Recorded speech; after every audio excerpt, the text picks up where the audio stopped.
¿Qué tal, amigos? Gusto de saludarles. Estamos en la segunda parte de los programas de Baby Boomers and Millennials. Nos acompaña Julio González de Mercy y Fernando Vargas de la Escuela Europea de Coaching. Tengo el privilegio de que Eva López Acevedo me acompañe como co-conductora en este programa. Eva, ¿con qué continuamos? Pues a mí me gustaría preguntaros ahora cómo veis el miedo que ha generado toda esta pandemia y toda la situación de confinamiento y de los estados de alarma por el COVID. ¿Cómo pensáis que está afectando en las organizaciones y a cada una de las generaciones que conviven en las organizaciones a día de hoy? Yo creo que la organización ya tenía una serie de ruidos en la cabeza porque era inminente que el tema de la parte digital iba a llegar, ¿no? Y creo que COVID puso adelante el problema de la seguridad cibernética, ¿no? Inmediatamente las empresas tuvieron que alzar el nivel efectivamente de seguridad para poder proteger sus operaciones y todos los intercambios que estaban sucediendo a través de la red, ¿no? Esto pero también estaba junto a todo un miedo porque se sabía ya que faltaban algunas skills críticas para la organización, sobre todo digital, ¿no? Y esto aceleró 1000 veces todavía más este miedo para la organización. Y también las compañías estaban bien conscientes que había un tema generacional, ¿no? Entonces, esta mezcla con el COVID se ha agregado toda una serie de preocupaciones que ya, según en mi visión, las diferentes generaciones tenían, ¿no? Solo a nivel propio de casi eslogan. Para el baby boomer, el problema era seguramente mi futuro, entendido mi posibilidad de vivir después de trabajo y si voy a poder dejar de trabajar o no. Para la persona que es la generación X y que está en el sándwich, como estamos diciendo, pues es un poco también poder manejar, pagar la educación de mis hijos en la universidad, pero también tener que ocuparme de mis viejos, de mis papás más ancianos, ¿no? Que ese es un tema específico. Para el millennial, pues sí, voy a poder tener dinero para comprarme una casa, voy a poder hacer cosas, me voy a poder casar, o voy a poder tener una familia, o voy a poder hacer otra cosa. Y para los más jóvenes, pues esta conciencia tremenda que seguramente el mundo es diferente, que nadie lo ha manejado así y que posiblemente están solos, ¿no? Porque los paradigmas que las otras generaciones tenían para manejar la vida cotidiana, pues hoy no son suficientes. Están ahí, pero no son suficientes. Y sabes, para la organización este es un verdadero desafío sobre cuál va a ser la clave para poder, no digo asegurar el empleo, pero sí asegurar que yo como empresa te estoy ofreciendo algo que te agrega valor y que te permite trabajar. Y esto es un importante desafío para quien quiera que tenga que manejar gente hoy. Fernando, ¿tú cómo lo ves? Me parece muy interesante. Yo agregaría, suscribo lo que dice Julio y agregaría que las empresas, por suerte, siguen formadas por personas. Así es que el miedo también está siendo una emoción que conecta con el futuro. Así es que las personas que componemos las organizaciones también tenemos familia, también tenemos miedo por nuestra propia salud y yo creo que es un espacio en el cual están conviviendo miedos organizacionales de futuro con los miedos reales ahora mismo de salud, de pérdidas, de duelos. Y esto nos moviliza los valores, que ponemos más en valor la seguridad, la economía, la salud, el apoyo. Yo creo que nos está movilizando como personas, como sociedad y como organizaciones a encontrar palancas para afrontar las amenazas que vayan viniendo. Y yo creo que en esas amenazas todos somos mucho más iguales, no hay tampoco tantas diferencias generacionales. Los que no se conviertan en digitales, ¿están fuera? No, es que mira, es que yo creo que hoy no puedes no solamente no trabajar, no puedes posiblemente comer, no puedes seguramente tener servicios en el banco, no puedes hacer nada, ¿no? O sea, sin llegar a ser una cosa casi de Terminator contra los humanos, ¿no? Porque esto tampoco podría ser así. Hay un tema efectivamente que hoy ser digital o tener esta ductibilidad, ¿no? Para poder trabajar con estos sistemas es fundamental para seguir viviendo, ¿no?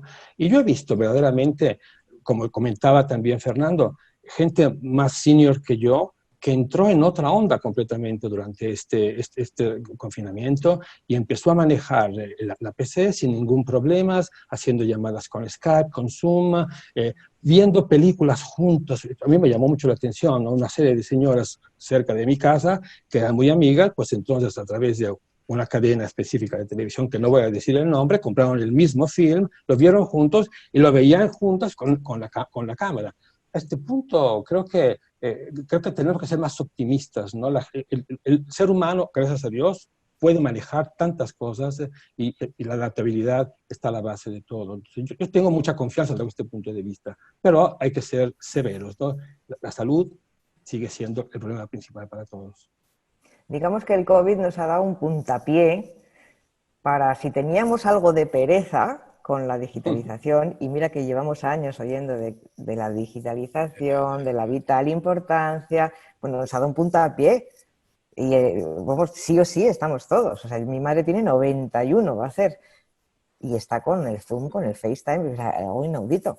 Pues como no vamos a estar nosotros, ¿no? Y a nivel empresarial, o sea, es inviable. Es una revolución que no podemos frenar.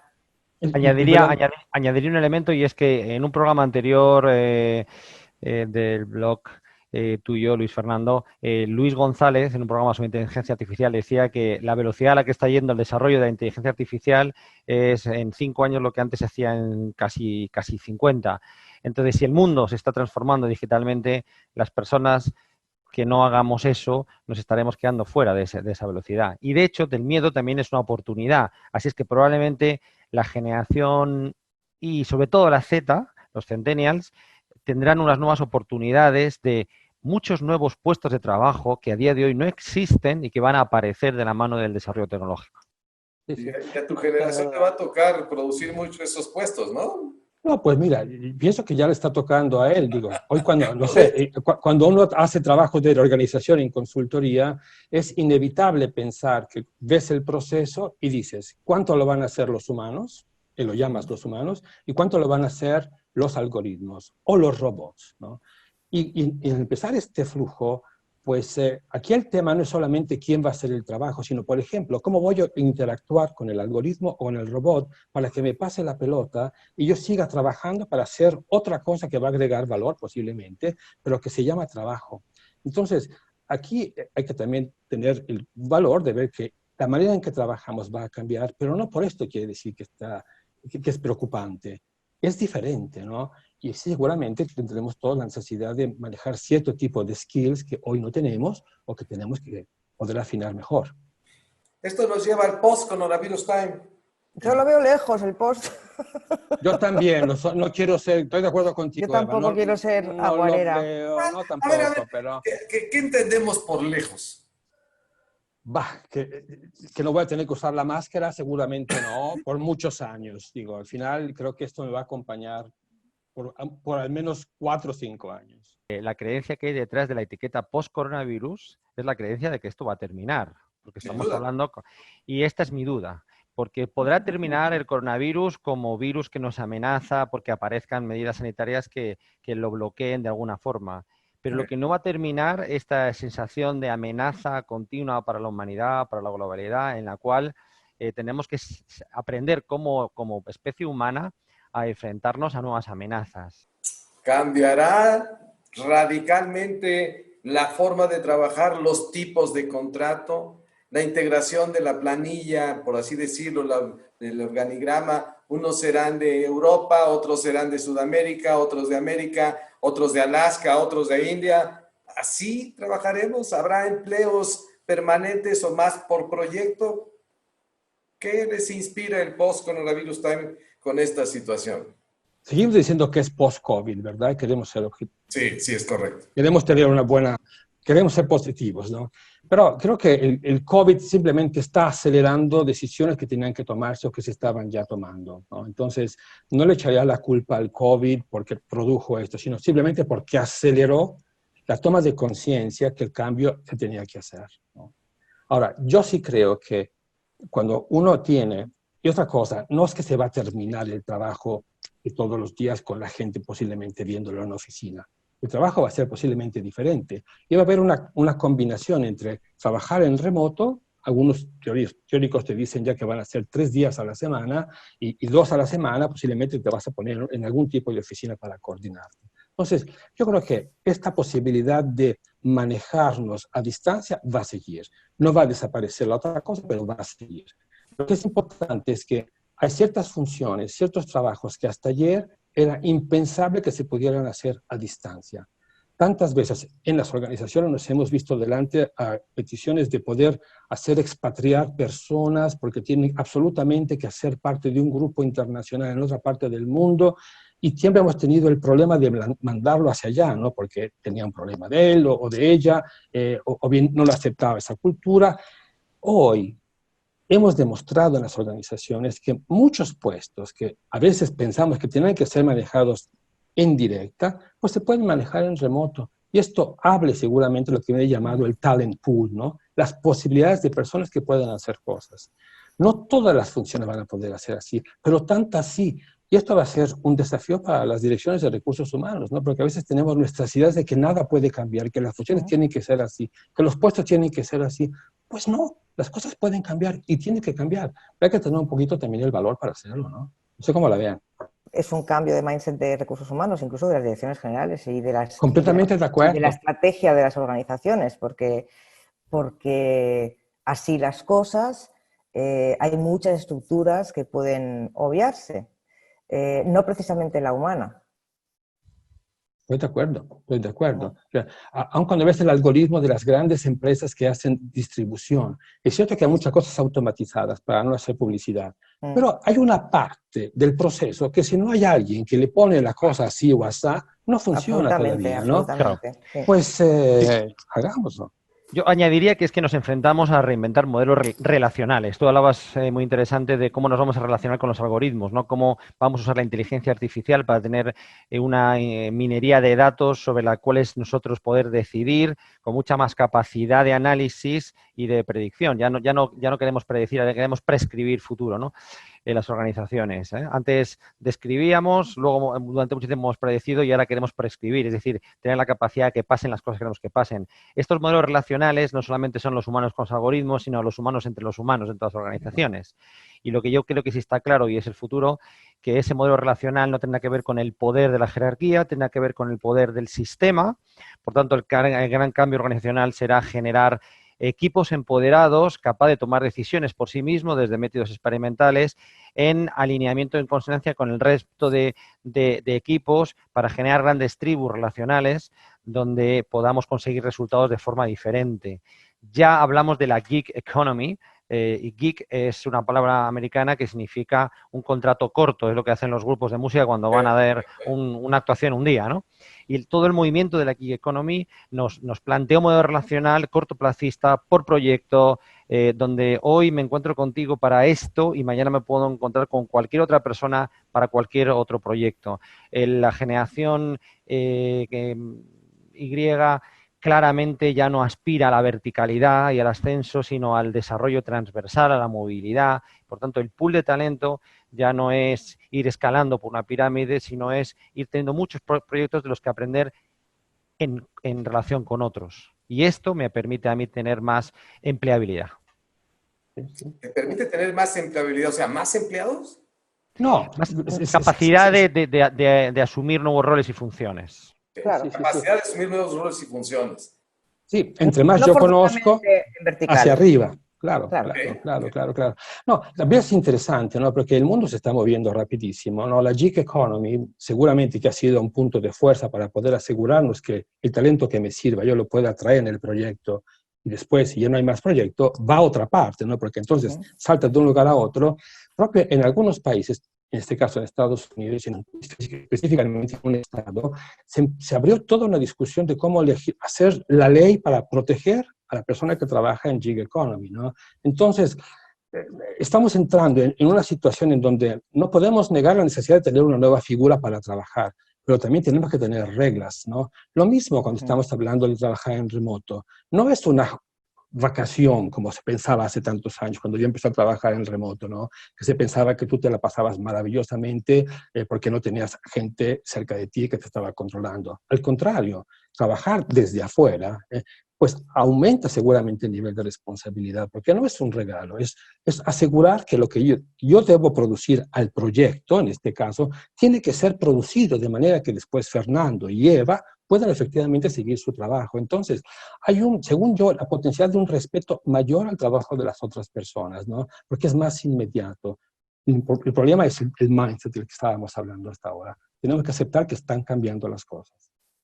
Claro, fíjate que cuando hablamos de estos cambios y de trabajar en remoto, igual que cuando estamos hablando de nuevas metodologías ágiles de trabajo, nos damos cuenta, y que Fernando nos cuente en sus interacciones, ¿no? en temas de agilismo, nos damos cuenta que lo fácil es utilizar una nueva metodología, el proceso, o sea, es decir, el asumir el framework es mucho más fácil que el cambiar el mindset. Cuando estamos hablando de que a veces tenemos resistencias a que la gente trabaje en remoto, es un afán de control que viene de épocas pasadas, que ya no aplican. Pero claro, el cambiar el control por la confianza genera un contexto de confianza. Cuando habla Fernando de equipos multidisciplinares o transversales, ¿cómo van a trabajar si no hay un mínimo de autogestión? Que yo creo que es la nueva era. La nueva era es la autogestión. Cada uno es no solamente responsable, sino acontable de lo que hace, ¿no? Y en coordinación con otros que igual tienen una visión compartida y por tanto tienen que aportar un resultado, pero cada uno por su cuenta. Creo que es fácil hacer cosas diferentes, pero el gran reto es construir nuevas formas de mentalidad, nuevas creencias compartidas. Eso es cultura o reglas, como decía Julio, ¿no?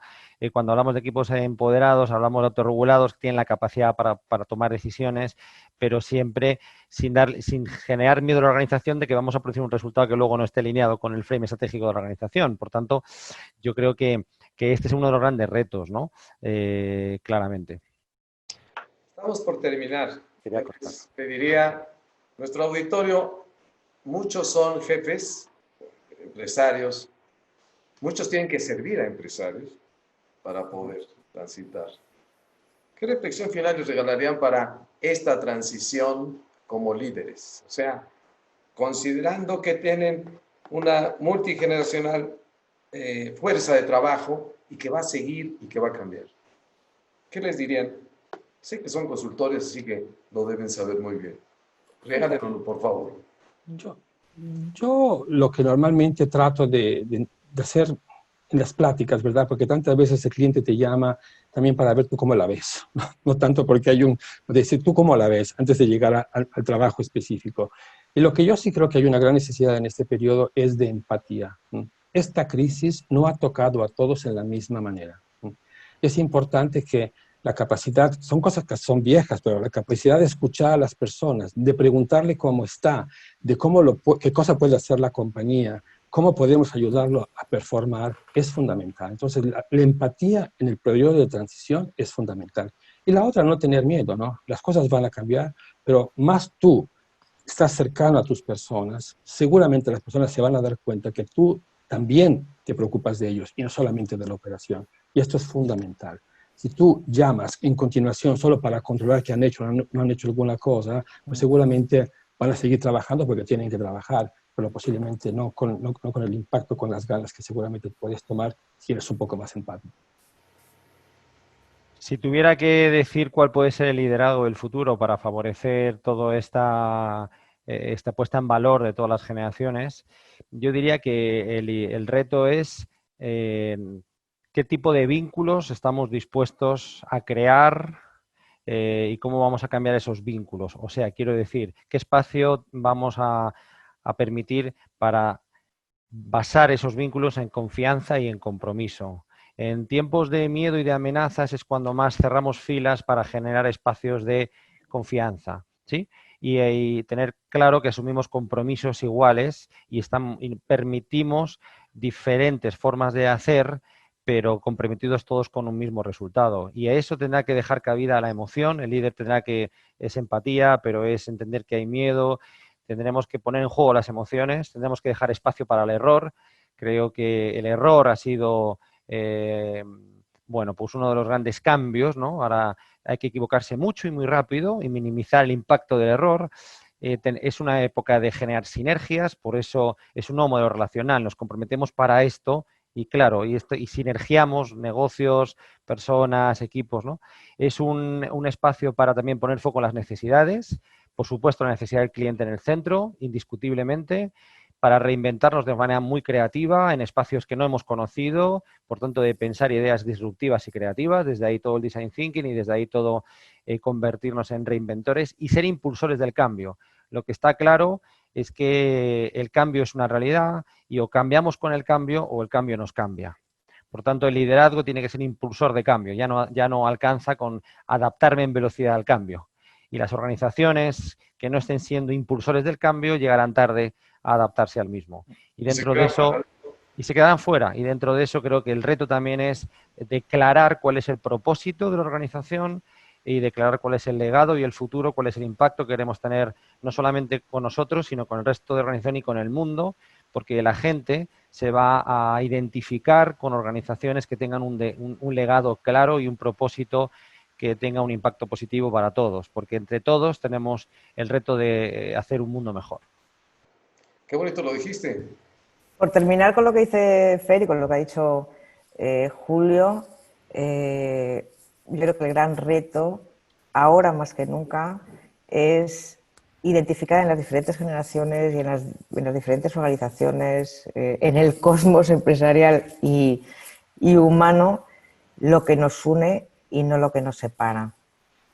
Si estuviéramos más centrados en lo que nos une, por ejemplo, en las diferentes generaciones, y no en lo que nos separa, o por decir de otra manera, lo que hay y no lo que falta, ya sería un gran avance. Eso sería un cambio de chip absolutamente deseable en los tiempos que corren y en los que vendrán. Yo creo que desde el punto de vista propio de mensaje, lo que vamos a dejar al futuro, todos estamos viendo cómo las organizaciones y los gobiernos están manejando esta crisis, ¿verdad? Y creo que como todos somos y estamos dentro de este problema, quien es un líder tiene que tener conciencia que también la gente lo está viendo, ¿no? Y que al final vamos a escoger estar con las personas que dieron mejores respuestas a nuestras necesidades y reconocieron nuestros miedos y nos ayudaron a salir adelante aun cuando había problemas. Y esto es fundamental. Creo que en la historia, al menos en nuestra generación, no hemos visto este tipo de cosas así tan claras, ¿no? Que toca a todos. Y es una gran oportunidad que tenemos que tomar, creo. Visto como oportunidad, visto con los mensajes finales de ustedes, les agradezco muchísimo. Dejan un ambiente de sí se puede, de fraternidad, ¿puedo usar una palabra tal vez? Hermanamiento, me gusta más. Hermanamiento. Me gusta más hermanamiento.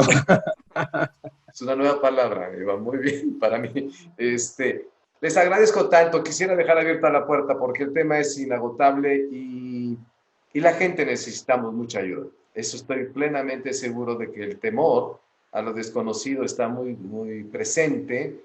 Los temores, como yo comentaba con Julio previamente, aquí la gente baby boomer sí se siente muy amenazada.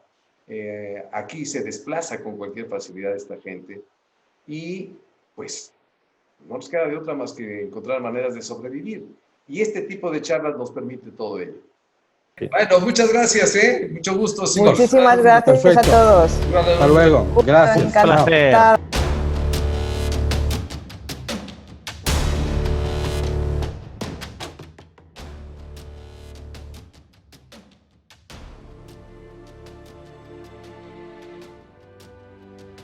Reconocernos vulnerables. Y es correcto. Que ha sido la cosa peor, ¿verdad? Sí. Correcto. Después de que nos cargaron que éramos Superman. Correcto. ¿Verdad? Que ya dominábamos el mundo. El mundo. ¿No? Eva y yo pretendemos moderar, o sea. Ok, no, perdón. Está bien.